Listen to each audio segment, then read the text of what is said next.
Ano ba ang pakiramdam ng makasaksi ng totoong total solar eclipse with both your naked eyes? Brought to you by me.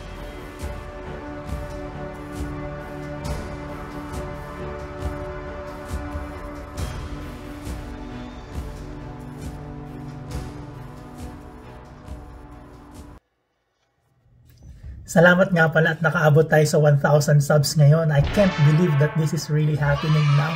Dati-dati, wala namang nanonood talaga ng video ko. Pero at least ngayon meron na, di ba? Big thanks talaga sa inyo. Matagal na talaga akong fan ng science at namamangha ako sa mga extraordinary na phenomenon tulad ng total solar eclipse. Sa buong buhay ko, hindi ko pa talaga nasasaksihan yun. Bukod sa mga napanood ko noon, ang kwento ng lola ko ang nagbigay sa akin ng idea kung paano ba mailalarawan ang dati niyang nakita. Nakita niya sa dalawa niyang mata noong June 20, 1955 sa Grace Park, Caloocan. Nagulat daw ang lahat noon dahil sa taas ng araw. Bigla daw nagdilim at sabi ng mga matatanda, nilamon daw ng dragon yung araw at maraming natakot at nangamba. Kaya nung nalaman ko last year na magkakaroon dito sa US ng total solar eclipse, sabi ko, hindi ko na to papalampasin agad. Nag-book na kaagad ako ng hotel sa Cleveland, Ohio, kung saan ay may tinatawag na Path of Totality. Ang Path of Totality ay yung mga lugar na tatamaan ng total solar eclipse. Yung around area niyan, hindi total solar eclipse ang mangyayari, partial lang. Sa Cleveland, Ohio din kasi yung malapit dito sa amin sa West Virginia, mga 504 kilometers na drive lang naman, yung halos parehas na distansya ng biyahe kung pupunta ka sa Sorsogon from Manila, and it would take the whole day. Pero dito, smooth ang kalsada, kaya it will only take 5 hours to drive. Ang ganda sana ng plano, kaso ang asawa ko na nakakatanggap lang sa work at nag-training pa, mukhang malabong makasama.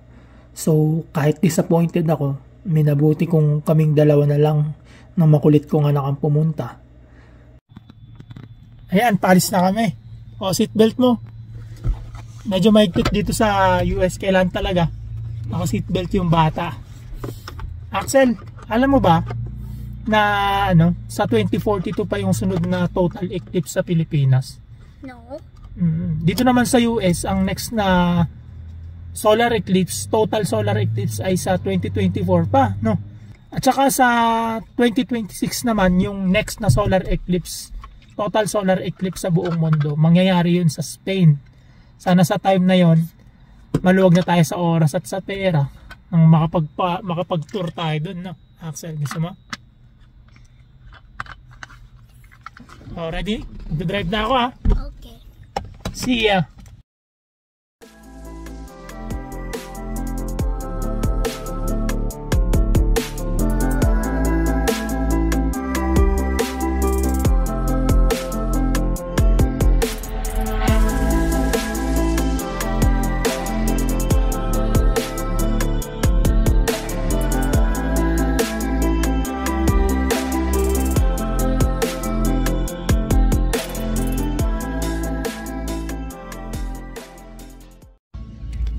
And now we're here now at Avon Lake.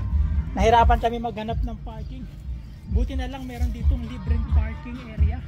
Kaso nga lang, magdo-donate ka. Nag-donate naman kami ng $25. Oh, I'm so glad na nakahanap kami. Pahirapan kanina. Kanya-kanyang diskarte sa parking. Meron nagparking nga malapit sa hydrant. Taga Virginia nako. Hindi ko ginaya. Okay, let's start biking.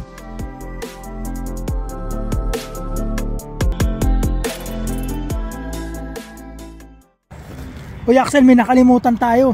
Shades natin, nasa kotse. Ako, balik tayo.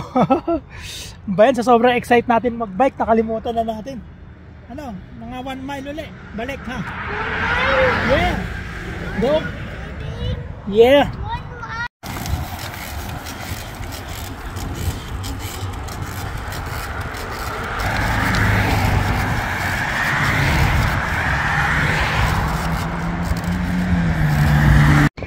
Yan, napagod po kakabike namin.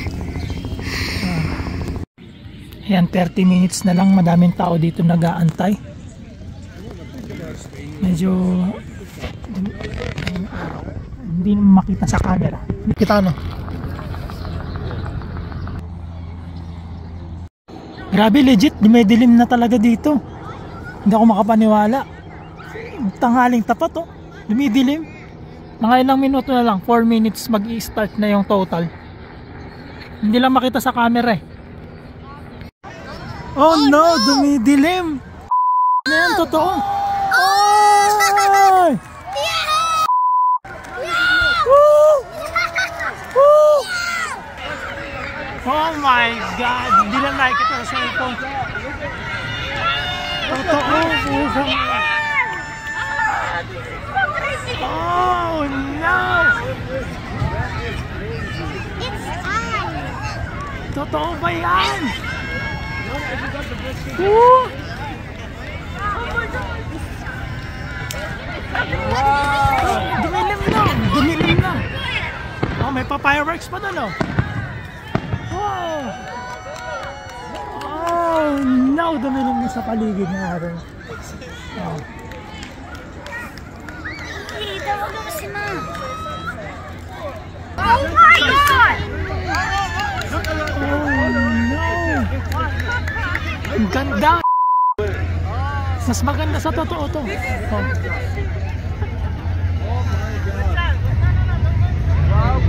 Oh my God! Woo! Woo!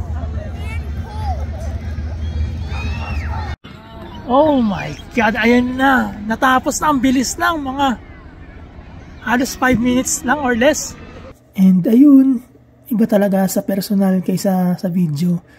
Kaya pagkatapos nung viewing namin ng total solar eclipse, nagdala muna kami sa Cleveland and nag-enjoy. Maraming salamat sa panonood sa aming maikling video and I hope you subscribe and like this. More power to you guys.